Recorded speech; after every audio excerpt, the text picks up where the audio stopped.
வணக்கம் சேஸ். வணக்கம். இன்னைக்கான நாள் எப்படி இருந்துச்சு? நல்லா இருந்துச்சு. ஓகே, இன்னைக்கான இன்டர்நேஷ்னல் டு இந்தியன் எபிசோட்குள்ள போயிடலாம். ஸோ இன்னைக்கு டெய்லி நியூஸ் என்னன்னு பார்க்க போகிறோம். இன்னைக்கான ஃபர்ஸ்ட் நியூஸ் என்ன அப்படின்னா, பிஎம் மோடி வந்து பார்த்தீங்கன்னா எத்தியோப்பியாவுக்கு வந்து போயிருந்தார். ஸோ ஃபாரின் விசிட் மாதிரி போயிருக்காரு. அப்படி எத்தியோப்பியாவுக்கு போனதில் எத்தியோப்பியா நாட்டோட ஹையஸ்ட் அவார்டான இன்டர்நேஷ்னல் ஹானர் அப்படின்னு சொல்லக்கூடிய ஒரு பதக்கத்தை வந்து அவருக்கு கொடுத்துருக்காங்க. ஸோ அரௌண்ட் இந்த மாதிரி ஒரு 40 நாடுகள் பக்கமாக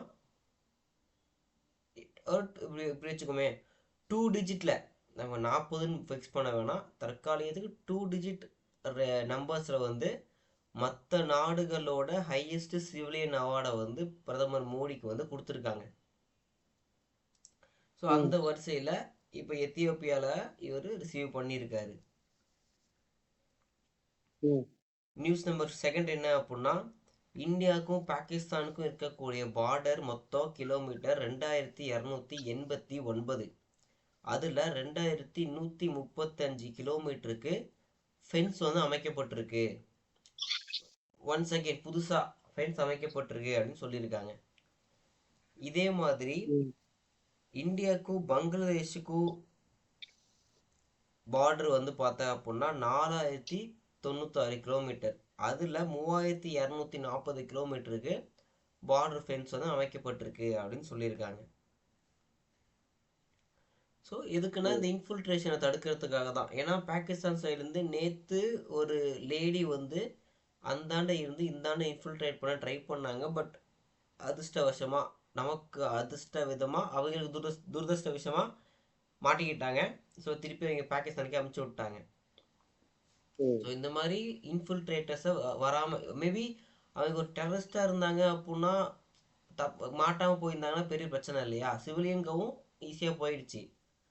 ம், டெரரிஸ்டாக இருந்தால் அது மிகப்பெரிய பிரச்சனையாக போயிடும். பட் இந்த மாதிரி விஷயங்கள் தடுக்கிறதுக்காக தான் ஃபென்சிங் போடுறாங்க.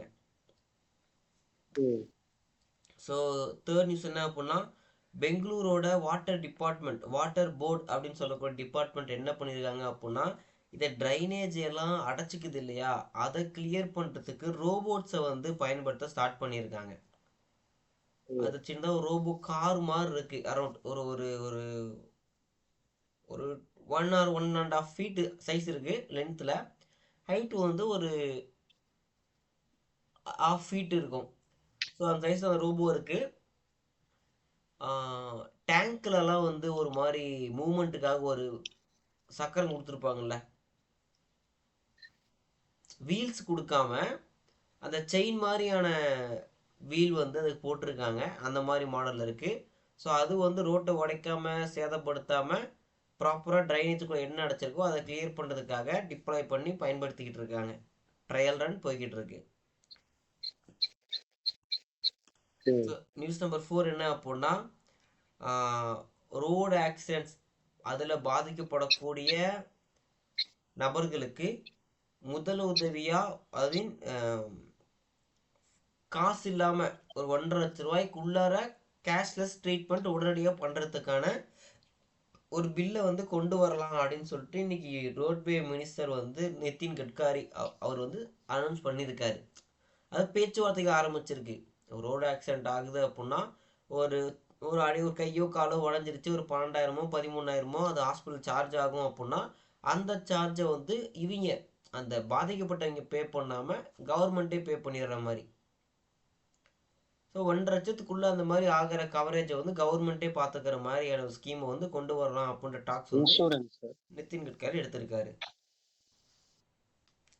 அடுத்து ஃபிஃப்த் நியூஸ் என்னன்னு பார்த்தோம் அப்படின்னா, இந்தியாவில் சோஃபார் இன்னைக்கு 2025 டேட் வந்து இன்னைக்கு 18/12/2025 அன்னைக்கு வந்து பார்த்தா அப்படின்னா 164 வந்தே பாரத் ட்ரெயின்ஸ் வந்து பார்த்தீங்கன்னா ஆக்டிவாக இருக்குது, ஆப்ரேஷனலாக இருக்குது, ரன்னிங்கில் இருக்குது. 164 வந்தே பாரத். இது ஒரு ம், ஃபேக்ட். அடுத்து ஆறாவது நியூஸ் பார்த்தோம் அப்படின்னா, இந்தோனேஷியா வந்து அவங்களோட நீர்நிலைகளில், அதாவது ஒரு நாட்டிலிருந்து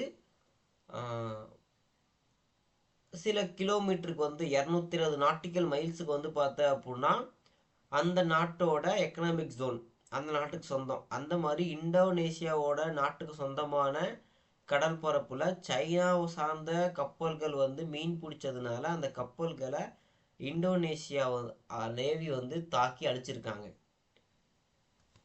ம், ஸோ செவன்த் நியூஸ் என்ன அப்படின்னா, இது ஒரு டேட்டா. கடந்த 10 வருஷத்துல மட்டும் இந்தியாவில் 7 IITs கட்டப்பட்டிருக்கு, 8 IIM Indian institute of management கட்டப்பட்டிருக்கு, 16 IIIT அப்படின்னு சொல்லக்கூடிய யூனிவர்சிட்டிஸ் வந்து கட்டப்பட்டிருக்கு, 5 எய்ம்ஸ் வந்து கட்டப்பட்டிருக்கு, 8 யூனிவர்சிட்டிஸ் வந்து கட்டப்பட்டிருக்கான். ஸோ எஜுகேஷன் சம்மந்தப்பட்ட இத்தனை இன்ஸ்டிடியூஷன்ஸ் கட்டப்பட்டிருக்கு அப்படின்ற டேட்டா வந்து கொடுத்துருக்காங்க. ம், ஸோ எயித் நியூஸ் என்ன அப்படின்னா, இந்தியாவுக்கு வந்து ஒரு காலத்துலேயும் ஒரு பெயர்கள் வந்து கொடுக்கப்படும். அந்த மாதிரி இப்போ ரீசெண்டாக வந்து பார்த்தா அப்படின்னா இந்தியாவை ஃபார்மசி ஆஃப் தி வேர்ல்ட் அப்படின்னு சொல்லி பெயரிடப்பட்டிருக்கு. எதன் அடிப்படையில் பார்த்தா, கோவிட் அந்த பேண்டமிக் காலகட்டத்தில் மொத்தமாக 150 நாடுகளுக்கு நம்ம இந்தியா வந்து வேக்சின்ஸை வந்து சப்ளை பண்ணியிருக்கோம். ம், அதன் அடிப்படையில் இதை வந்து சொல்லியிருக்காங்க.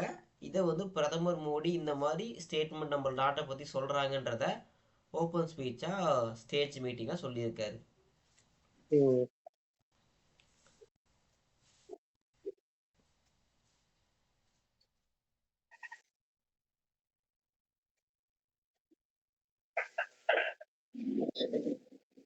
நைன்த் நியூஸ் என்ன அப்படின்னா, இந்தியா ஆர்மி வந்து பார்த்தீங்கன்னா அமெரிக்காவில் உருவாக்கப்பட்ட AH-64-3 AH-64-3 அப்படின்னு சொல்லக்கூடிய அப்பாச்சி ஹெலிகாப்டர்ஸை ரிசீவ் பண்ணியிருக்காங்க. ஃபைனலாக அது ஒரு பேட்ச் ஆர்டர் கொடுத்துருக்காங்க போல். அதில் கடைசி 3 காப்டர்ஸ் வந்து இன்னைக்கு டெலிவரி பண்ணப்பட்டிருக்கு. ம். 10th நியூஸ் என்ன அப்போனா, இந்த ராஜ்பவன் சொல்லி ராஷ்டிரபதி பவன் அப்படின்னு சொல்லி ஒரு பில்டிங் இருக்கும், கேள்விப்பட்டிருக்கியா? ஆமா. அது யார் இருப்பா?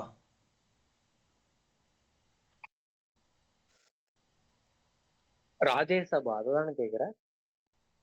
ராஷ்டிரபதி பவன் அப்படின்றது பிரசிடென்ட் அங்க வந்து தங்குறதுக்காக பிரசிடென்ட். இருக்கு. பிரசிடென்ட் தங்கறதுக்காக கொடுக்கப்படக்கூடிய ஒரு பில்டிங். அந்த பில்டிங்ல பிரிட்டிஷ் ஆபீசர்ஸோட படங்கள் வந்து இருந்தது. இத்தனை காலம் மட்டும் இருந்துச்சு. இப்போ அதை எடுத்துட்டு 21 பரம்வீர் சக்ரா அவார்டு வாங்கின 21 சோல்ஜர்ஸோட போட்டோவை வந்து அங்க ரீப்ளேஸ் பண்ணியிருக்காங்க.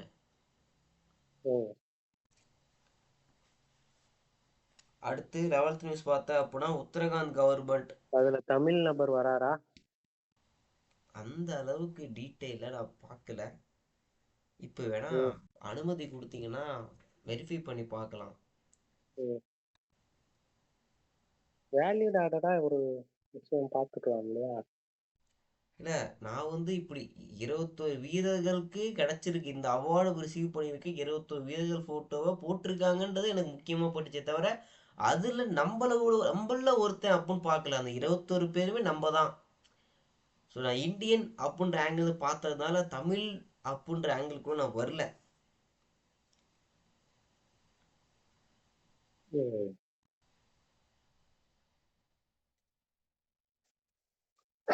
சரி.